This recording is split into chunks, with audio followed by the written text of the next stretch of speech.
Subscribe करें और देखें एक दिल दहला देने वाली हॉरर स्टोरी। बिना घबराए बेल आइकॉन प्रेस करना ना भूलें।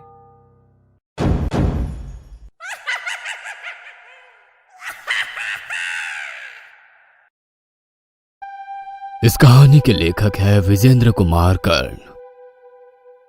यह कहानी एक सत्य घटना पर आधारित है, लेकिन हमने इसके जगह और पात्रों के नाम बदल दिए हैं। अजीब सा सन्नाटा होता है ना शमशान घाट में। गंगा के किनारे स्थित उस शमशान घाट में भी एक भयावह खामोशी थी। 3-4 लाशें थोड़ी थोड़ी दूरी पर जल रही थी। आग की लपटें मृत शरीर को जला रही थी और दुनिया के सबसे बड़े सत्य यानी मृत्यु को बता रही थी। जब तक हम जीवित रहते हैं तो जरा सा कहीं आग की लपटें छू जाए तो जान निकल जाती है, लेकिन मृत्यु के बाद तो पूरा का पूरा शरीर धीरे धीरे कर जलता रहता है और हम चुपचाप चिता पर लेटे रहते हैं। सूरज आहिस्ता आहिस्ता पश्चिम में डूब रहा था। 12 साल का दीपक शमशान में चुपचाप बैठा एक लाश को जलते हुए देख रहा था। लाश का शरीर धीरे धीरे राख हो रहा था और जैसे जैसे उसका शरीर राख हो रहा था, दीपक के हाव भाव बदलते जा रहे थे। उसके चेहरे पर तनाव आ रहा था, उसकी आंखें बड़ी होती जा रही थी और धीरे धीरे कर उन आंखों में लालिमा आती जा रही थी। लाल, सुर्ख लाल, खून की तरह लाल हो रही थी उसकी आंखें। अचानक वो जोर से चीखने लगा।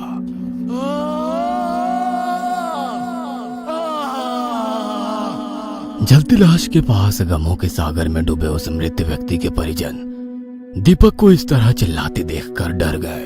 अरे ये कौन है? कहाँ हुआ रे उसको? हमको नहीं पता दादा, पता नहीं कौन है। बाप रे, ये कैसे चीख रहा है? ऐसा लगता है कि कौन भूत घुस गया है इसका देह में। दीपक जो अभी तक केवल चीख रहा था, जमीन पर बैठे बैठे उसने अपने पैरों के नाखूनों को सामने के पत्थर पर रगड़ना शुरू कर दिया। वो रगड़ इतनी तेज थी कि उसके नाखूनों से खून निकलने लगा, लेकिन उसे शायद दर्द का एहसास नहीं था, तभी तो वो नाखूनों को लगातार रगड़े जा रहा था। पास बैठे लोग अब दीपक को देखकर और भी डर गए थे। अरे अरे, ये किसका बेटा है रे? हाफ माइंड है का? ये क्या कर रहा है? उस आदमी की बात पर दीपक ने उसे गौर कर देखा और उसके मुंह पर थूक दिया। अरे ये क्या कर रहा है तुम? मारेंगे एक थोपी, दिमाग सही हो जाएगा तुम्हारा। दीपक ने उस आदमी की बात का कोई जवाब नहीं दिया। वो अपनी जगह से खड़ा हुआ, अपने कपड़े फाड़ दिए और उस जलती लाश की ओर दौड़ पड़ा। दीपक उस चिता पर कूदने ही वाला था कि तभी कुछ लोगों ने उसे पकड़ लिया।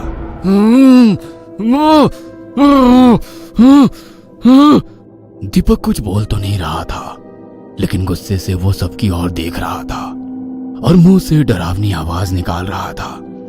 अचानक पता नहीं कहां से उस 12 साल के दीपक में इतनी ताकत आई कि वो उन सभी लोगों को जोर से धक्का दे दिया।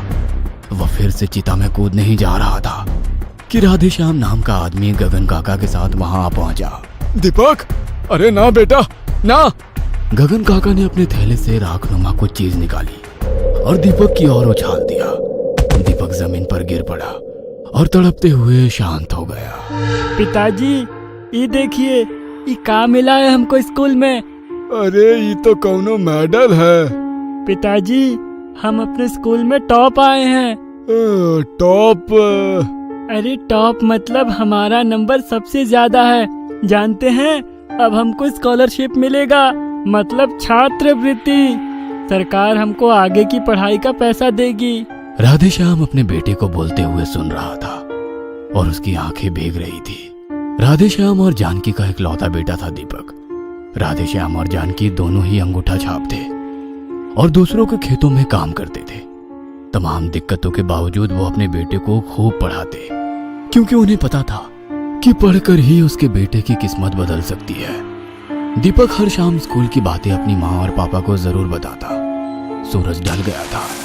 जानकी ने लालटेन जला दी थी। दीपक उसकी रोशनी में पड़ रहा था। उसके बगल में ही राधेश्याम हाथ वाला पंखा जल रहा था। तभी जानकी हाथ में खाने की थाली लिए उसके पास आई और दोनों को इशारों से खाने के लिए कहा। राधेश्याम ने जानकी के हाथ से खाना ले ली, लेकिन दीपक ने कहा, अम्मा, थोड़ी देर में खाते हैं, तुम खाना ढक कर रख दो ना, जानती हो आज हमको मास्टर जी का पढ़ाए? अब हमको कैसे पता होगा, हम कोनो स्कूल गए हैं का? मास्टर जी न्यूटन का तीसरा गति नियम बताए हैं। अब ई न्यूटन कौन है और वो का बताया है? माँ, वो बहुत बड़ा वैज्ञानिक था। उसका तीसरा गति का तीसरा नियम ये है कि हर एक क्रिया के बराबर और विपरीत प्रतिक्रिया होती है। मतलब हम कुछ भी करते हैं तो उसकी प्रतिक्रिया जरूर होती है। जैसे ही देखो, हम इस गेंद को यहाँ दीवार पर मारेंगे तो ये वापस हमारे पास आएगी। ये देखो आ गई ना। हम गेंद को दीवार पर फेंके, वो क्रिया हुई, और गेंद वापस आई, उसे कहते हैं प्रतिक्रिया। अरे तुम्हारा ये न्यूटन जरूर भगवत गीता पढ़ता होगा, क्योंकि सब तो वही लिखा है, इंसान जो करता है उसका फल मिलता है, चाहे अच्छा हो या बुरा, कर्म फल जरूर मिलता है। भगवत गीता। यही आखिरी बातचीत थी दीपक की अपने माँ बाबूजी के साथ, क्योंकि उस रात के बाद तो सब कुछ बदल गया था। दीपक देर रात तक पढ़ा करता था। उस रात भी वो मन लगाकर पढ़ रहा था। तभी उसे लगा कि उसके कानों में कोई आवाज आ रही है, किसी के चिल्लाने की आवाज। कौन है? दीपक को डर लगने लगा था, लेकिन फिर भी उसने उस आवाज को अनसुनी कर फिर से पढ़ाई करने की सोची। लेकिन अचानक से उसे लगा कि उसके शरीर में कोई प्रवेश कर गया है। उसके प्रवेश करने के बाद उसका खुद पर नियंत्रण नहीं रहा। वह जोर जोर से हंसने लगा, फिर हंसना बंद करके चीखने लगा। राधेश्याम और जानकी भागे भागे उसके पास आए। अरे क्या हुआ है बेटा, ये ऐसे काहे चिल्ला रहे हो तुम? दीपक उनकी बातों का कोई जवाब नहीं देता है और पास ही पड़ी अपनी किताब कॉपी को फाड़ने लगता है।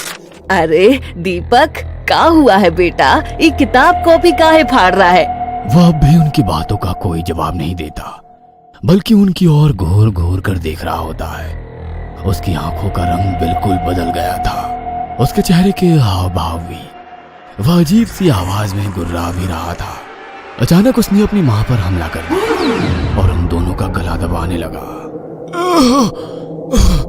जानकी, ये हमारा दीपक नहीं है, ये कौनो और है। राधेश्याम और जानकी जोर जोर से चिल्लाने लगे। पल में ही गांव के कई सारे लोग इकट्ठे हो गए। अरे क्या हुआ है? कौनो जानवर वानवर घुस गया है का घर में? बचाओ बचाओ। गांव वालों ने दीपक के घर का दरवाजा तोड़ा। लालटेन की रोशनी में उन्होंने जो देखा, उसे देखकर सभी सहम गए। दीपक ने अपनी मां को बुरी तरह घायल कर दिया था और वहीं चुपचाप सिर झुकाए बैठा था। गांव में सभी को पता लग गया था कि दीपक के शरीर पर किसी बुरी आत्मा ने कब्जा कर लिया है। गांव के गगन काका झाड़ फूक किया करते थे। उन्होंने कई बार अपने तंत्र मंत्र की शक्ति से भूत और प्रेत की व्याधि में फंसे लोगों को बचाया था। उनकी मदद ली गई, लेकिन गगन काका का भी मंत्र शक्ति दीपक की ताकत के आगे फेल हो गई। दीपक ने उन्हें बुरी तरह मारा। वो तो कई लोगों ने दीपक को पकड़ लिया, नहीं तो वो गगन काका को जान से मार देता। दीपक कभी लोगों पर हमला करता तो कभी खुद को ही मारने की कोशिश करता। ये बहुत ताकतवर आत्मा है और खूंखार भी।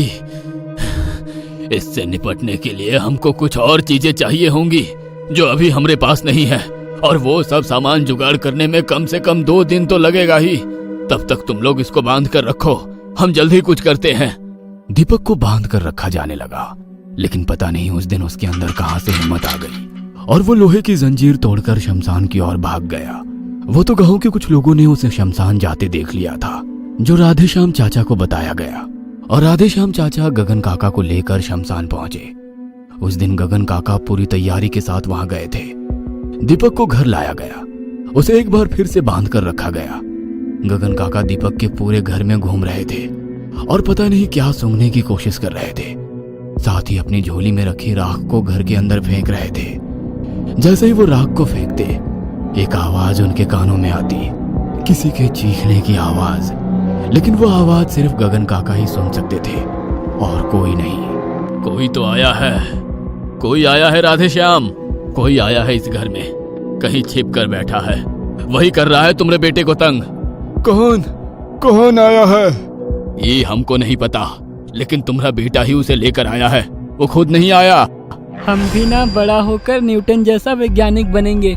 कितने काम की चीज बताया है उसने, हर क्रिया के विपरीत प्रतिक्रिया होती है। मतलब पढ़ेंगे तो पास, नहीं पढ़ेंगे तो फेल।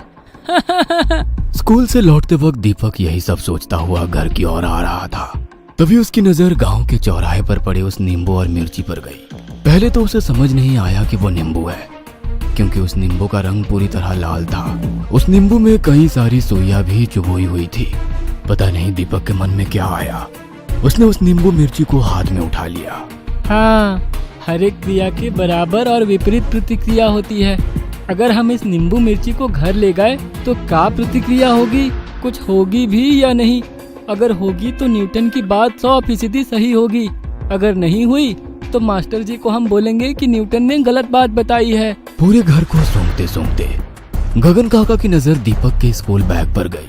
थोड़ी देर वो स्कूल बैग को घूरते रहे, फिर उन्होंने बैग के अंदर हाथ डाला और नींबू और मिर्ची को बाहर निकाला।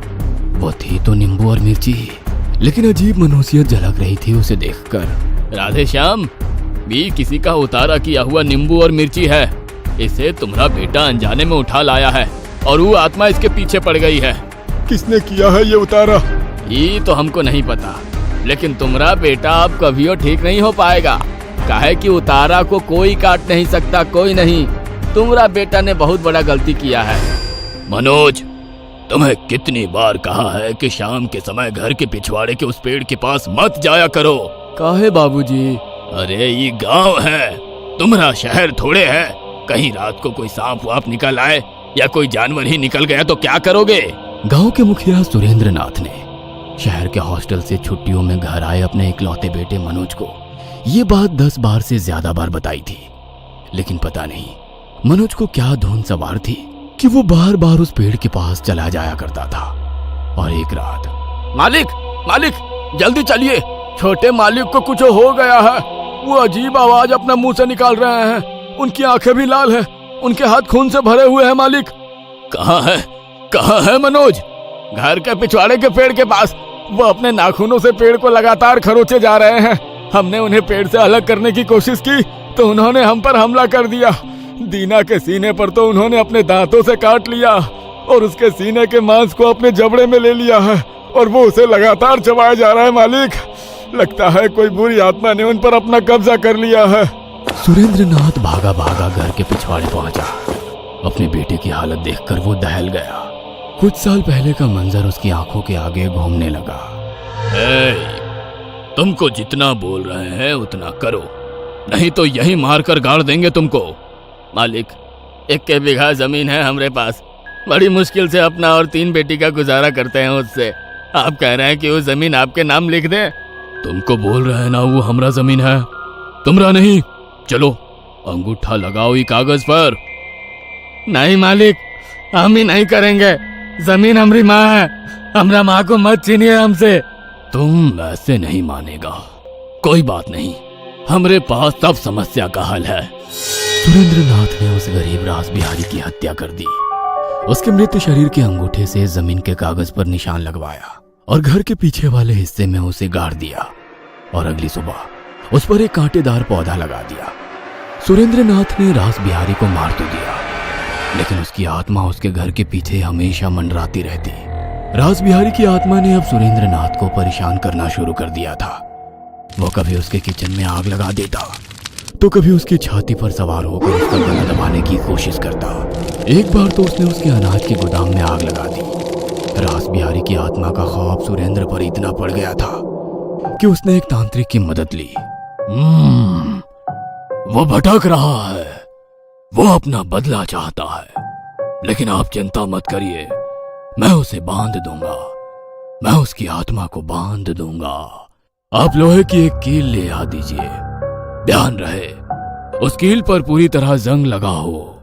सुरेंद्र नाथ ने लोहे की जंग लगी कील का जुगाड़ कर दिया। तांत्रिक ने उस आत्मा को उस कील से बांध दिया और उस कील को जमीन में गाड़ दिया।